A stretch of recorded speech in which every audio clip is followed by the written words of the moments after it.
Oke, pada video kali ini kelompok 4 akan menjelaskan BPMN dari modul sales.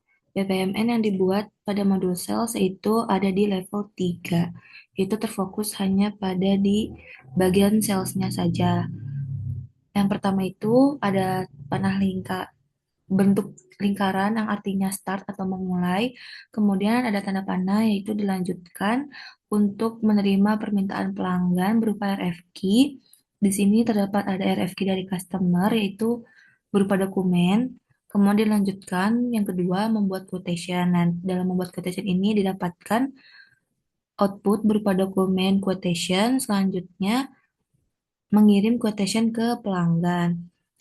Lalu dilanjutkan yang keempat yaitu apakah customer menyetujui quotation? Jika tidak, maka revisi quotation dilakukan, dikirimkan ke bagian nomor 3 ini. Namun jika customer menyetujui quotation, maka akan lanjut ya. Dan yang kelima yaitu konfirmasi quotation menjadi sales order dan akan menghasilkan dokumen sales order. Halo semua, di sini saya Zizah sebagai divisi inventory. Di sini saya akan menjelaskan tentang proses bisnis pada inventory.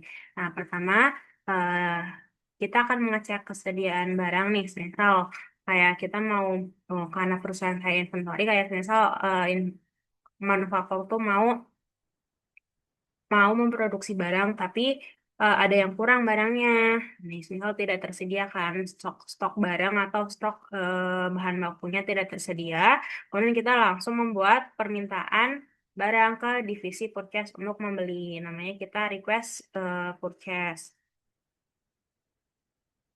Purchase request. Kemudian setelah divisi purchase membeli dan payment segala macam, kemudian akan dilakukan pemeriksaan barang masuk nih pas barangnya udah dikirim sama vendor. Nah, setelah barangnya udah dikirim sama vendor, kita memvalidasi sama jumlah yang kita pesan sama yang kita terima. Kalau udah valid, berarti kita confirm. Nah, setelah itu, setelah dikonfirm, otomatis barang akan masuk gudang dan stok akan eh, terupdate. Nah, di sini kita akan menghasilkan dokumen good receipt. Nah, semisal barang tersedia, semisal ada divisi sales kayak jual barang gitu, dia akan dia akan nanya nih ke kita, ada nggak stok barang jadinya? Kalau misal ada, kita siapkan barangnya. Setelah kita siapkan barangnya, kita persiapkan untuk pengiriman barang. Setelah persiapan untuk pengiriman barang, kemudian barang keluar dari gudang. Nah, di sini nama dokumennya itu picking operation. Setelah itu selesai deh. Nah, kemudian ada satu lagi sebenarnya yaitu internal transfer, yaitu dari manufaktur. Kalau manufaktur udah selesai produksi, kemudian kan kayak kita otomatis ada nambah barang ya, nambah barang jadi. Nah, itu namanya internal transfer. Kayak dari manufaktur masuk ke gudang barang jadi. Sekian untuk proses bisnis manufaktur. Proses bisnis inventory.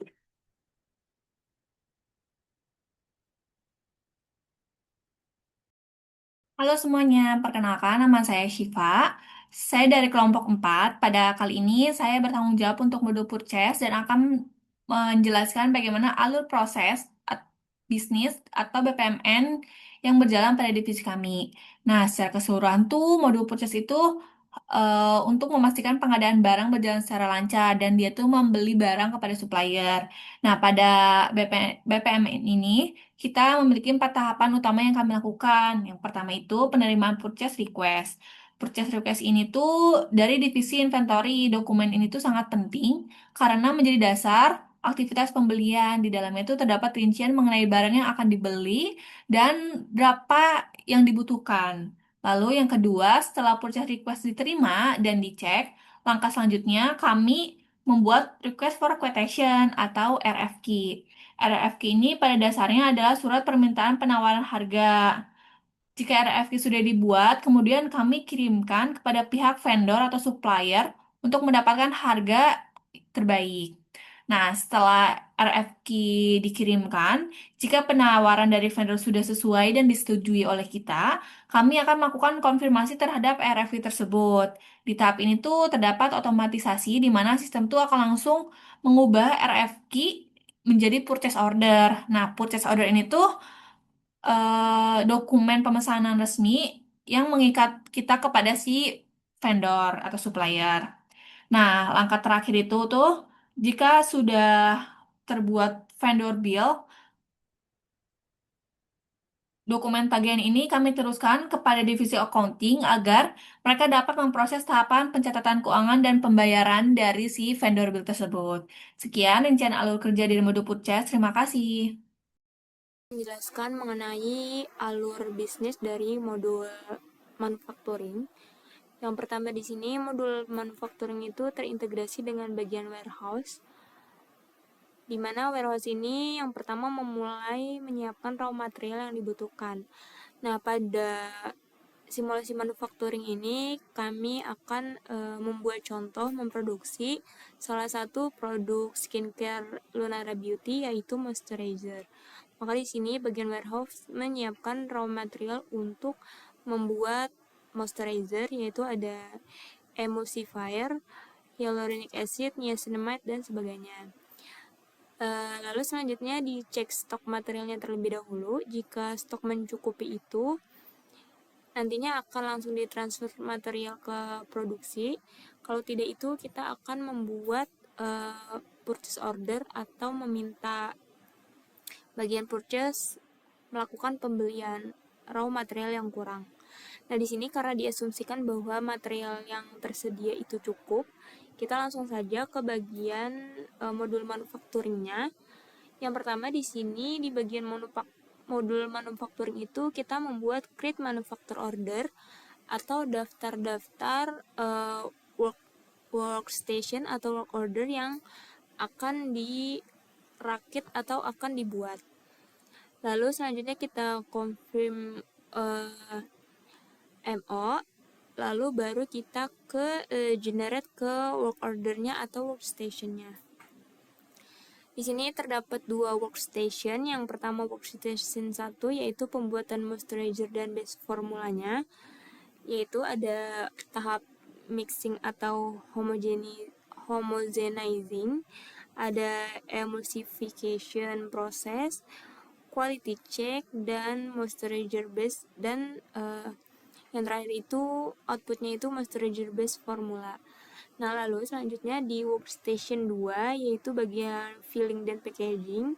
Di sini filling atau dimasukkan ke pot 50 ml, lalu di sealing, lalu ditutup, selanjutnya di labeling, di packaging ke karton atau ke packaging dari moisturizernya, lalu yang terakhir di final QC.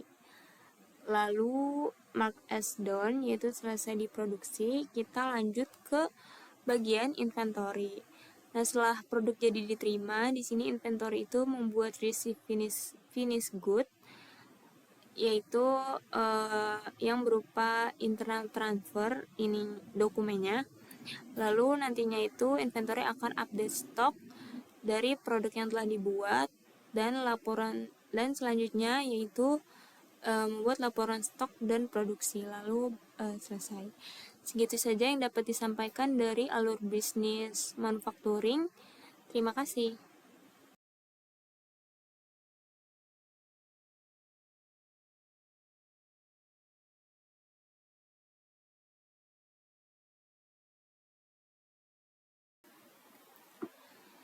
Nah, selanjutnya di sini yaitu ada alur proses bisnis dari modul accounting. Di sini modul accounting itu memiliki dua proses, yaitu yang pertama proses vendor bills dan proses validasi customer invoice. Yang pertama di sini dari sisi vendor bills terlebih dahulu. Di sini ceritanya purchase itu melakukan pemesanan kepada vendor dan barangnya telah datang dan sudah dikonfirmasi oleh inventory. Nah, maka dari itu di sini purchase meminta accounting untuk melakukan pembayaran. Sehingga di sini yang pertama alurnya yaitu menerima permintaan dari divisi purchase untuk pembayaran vendor bills.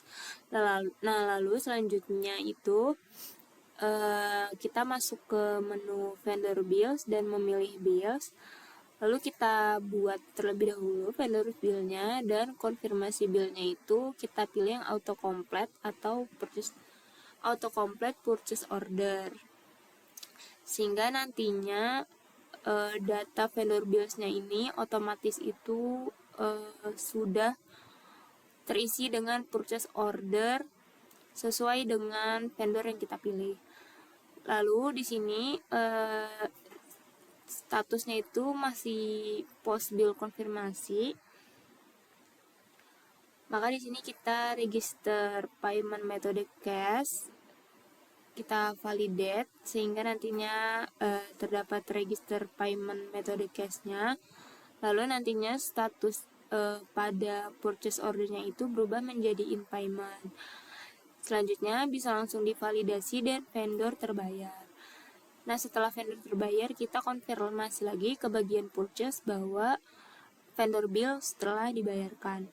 Nah, selanjutnya di sini untuk alur bisnis validasi customer invoice, yang pertama di sini bagian sales itu telah menjual barang dan customer telah membeli. Makanya di sini sales itu kita menerima permintaan dari divisi sales untuk validasi customer invoice yang telah dibayar. Kita buka menu customer, lalu kita pilih invoice nantinya.